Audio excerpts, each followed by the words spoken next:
While the Cup Series is on break from points-paying races this week, with them at Texas Motor Speedway for the All-Star race, let's look back at the Kansas week and give you my fantasy results and my takeaways from it. To begin with, here are the lineups that I entered into Kansas. Now back then, Christopher Bell, Ryan Blaney, and William Byron were getting some really good points, especially right after Talladega, but more so the Richmond week, with the trio scoring at least 32 points each. And after seeing those results, how could I resist but to have all three of them in the lineup? After the race last year at Kansas, I couldn't skip on the duo of Brad Keselowski and Denny Hamlin. And of course, out of all the mile-and-a-halfs, Kansas is the best for Chase Elliott, so he's an easy shoo-in here. I even went all in on him for the bonus picks, with Kevin Harvick and Martin Truex to round out the top manufacturers there.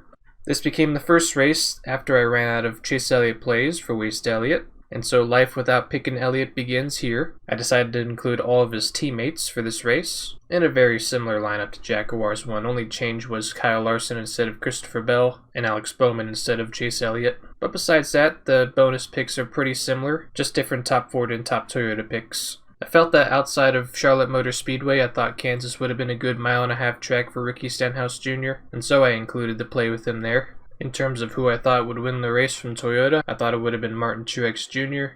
Byron could have easily been a very solid pick for top Chevrolet, but we'll see later on that there was another Hendrick driver that ran slightly better than Byron, as well as a different Joe Gibbs driver that would contend for the win.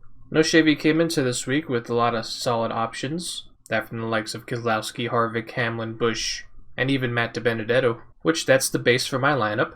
I threw in Cole Custer just because of his good results there last year. Both races that Cole Custer started in 2020, he finished inside the top 15, meaning if there was any hope that I would get a good play out of Cole, it would be from this week. Kansas is a very good opportunity for Kevin Harvick to get a win. He came there awfully close in last fall's race. And even though I had them in the race winning pick, I couldn't bring it to myself to have it involve the Stewart-Haas winning team pick, as I went with Hendrick instead. But it goes to show you that if you pick Stewart-Haas, you're essentially specifically picking Harvick to win, as the likes of Cole Custer, Eric Almirola, and Chase Briscoe at this time still. They're nowhere near in contention for winning.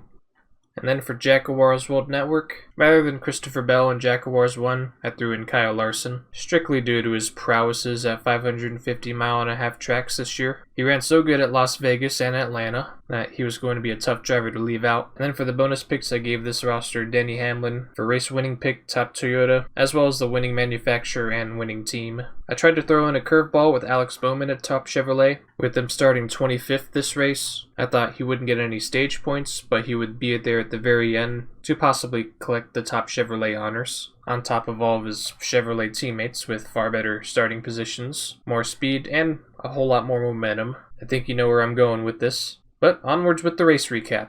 So it's an overcast day for Kansas Speedway, Sunday, May 2nd, 2021. Green flag is out for the Bushy McBush Race 400. Brad Keselowski and William Byron lead the field to the green. And for the first 63 laps, it's Keselowski leading the way. He and Kyle Larson would swap the lead, starting on lap 64. And before stage 1's end, Kyle Busch, he's been making his way through the field from a 9th starting position. And by lap 77, he takes the lead away from Kyle Larson and will lead the field to the stage-ending caution for the end of stage 1. Big surpriser in the stage 1 results, top 10, would be Tyler Reddick in 3rd. But besides that, and Christopher Bell getting the last stage point in 10th, you'd see your usual cast of drivers in 2021, with 3 Hendrick cars occupying the top 10. Ryan Blaney, Denny Hamlin, and Kevin Harvick also a part of the top 10. And so beginning stage 2, not a whole lot happened. It was green flag conditions throughout the 74 laps before the stage-ending caution for stage 2. Both Kyles would swap the lead back and forth, but at the end of stage 2, it'd be Kyle Larson over Kyle Busch, winning the stage. And the same 10 drivers from stage 1, they would finish inside the top 10 for stage 2, leaving these are the only 10 drivers to earn stage points this race.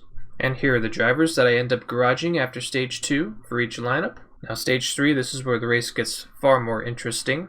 There's a caution on lap 231 for debris on the front stretch. It would set up for a restart, with Denny Hamlin finding himself as the race leader at this point, but right on his tracks is Kyle Larson, and in an effort to hold off the 5 car, Hamlin gasses it just a little too soon off of turn 4. He ends up brushing the wall, and then a lap later, he would cut down a tire, hit the wall, and bring out a caution. And for most of my lineups, that would spell doom, because at that point, Hamlin plays are at such a premium, you expect to have at least a 50-point day with Denny, but now that's in jeopardy. After the caution for Hamlet, another restart ensued, and yet another incident, this one with Austin Cindric and Ricky Stenhouse Jr. Fortunately, I had Ricky Stenhouse well garaged before this incident, so no harm done from this incident. But yet again, we have another restart after this, and mayhem's gonna strike yet again. This time with Christopher Bell, as he goes head on into the wall after contact with the JTG cars, and essentially his day comes to an end. And what could have been a top 15 result at the very worst turns into a 28th place result. And this leads up into the final restart of the race. It's not a green-white checkered, but the race would resume with 2 laps to go. So essentially it is, but still in regulation. This means that aggression has been amped up. Most drivers, it's go time, especially with Larson. He ends up getting into the back of Ryan Blaney. Both go up in the wall, and there goes another hit for most of my lineups. Mainly the 2 Jackuwarz entries, who had both Ryan Blaney. World Network had Larson, and Larson would finish 19th with Blaney in 21st. Some of the last few cars left on the lead lap. And at the finish line, it's Kyle Busch, who holds off Brad Keselowski and Kevin Harvick. And for Busch, this is his first win of the year. For my lineups, only No Chevy had Kyle Busch as the starters. Nobody picked Kyle to win, just his teammates. And so here are the results. A big blemish because of Christopher Bell's DNF and Ryan Blaney's last few laps incident. Despite damage and all, Denny Hamlin rallies back to a 12th place finish to salvage a good but not great 35-point day. William Byron, I forgot to mention. He didn't look very good after stage 2, so I ended up garaging him. It was a very close call on who to garage between either him or Christopher Bell back in Jackuwarz 1, but I went with Bell just to try to make a usage save play and hoping it sticks. But no, that wasn't the case. Waste Elliott, similar situation, but instead of Chase Elliott, we have Kyle Larson. Chase Elliott was a factor to play in the bonus picks, but only for Top Chevrolet. He would finish 5th on the day to Kyle Busch in terms of race-winning picks, and would also have the best finish for Chevrolet and for Hendrick. Pick Stenhouse's results are even less lucky this week. With Ricky Stenhouse's struggles early on, it meant I had to keep Alex Bowman in the lineup. But fortunately, his slack gets picked up from Harvick, Elliott, Hamlin, and Byron, with Harvick as top Ford, winning manufacturer, and winning team correct with Toyota and Joe Gibbs. And despite Bowman's result, we get a solid, but not great, 196-point result. It's top 40,000 result caliber, but to be honest, the results could have been much worse here. No Chevy ended up doing the best this week. Matt DiBenedetto did a good job rounding out the starters as he sneaks in a 4th place result. No stage points, still above decent result. And if we can just get more bonus picks other than Kevin Harvick at top Ford, could have looking at an even more great day for No Chevy. Jackuwarz World Network, 212 points this week, most of it being carried by bonus picks, with yet again Harvick, Toyota, and Joe Gibbs. That's going to end up making up for Ryan Blaney's last lap incident. This lineup definitely has a leg up over Jackuwarz 1, whereas instead of Christopher Bell, we had Kyle Larson. That's a 25-point difference. And in bonus picks, a 15-point difference, where Jackuwarz 1 had the top Chevrolet and top Ford picks right. This one not only has top Ford pick right, but winning manufacturer and team correct. And so there are the results. And as for the top 5 points this week, race winner Kyle Busch scored the most points with 59, 19 stage points included. Brad Keselowski finishing 3rd with 48 points is second most, 14 of those being stage points. Chase Elliott with his 5th place finish has the 3rd most points with 43, 11 stage points included. Finishing 7th with 4th most points is Tyler Reddick with 41 points.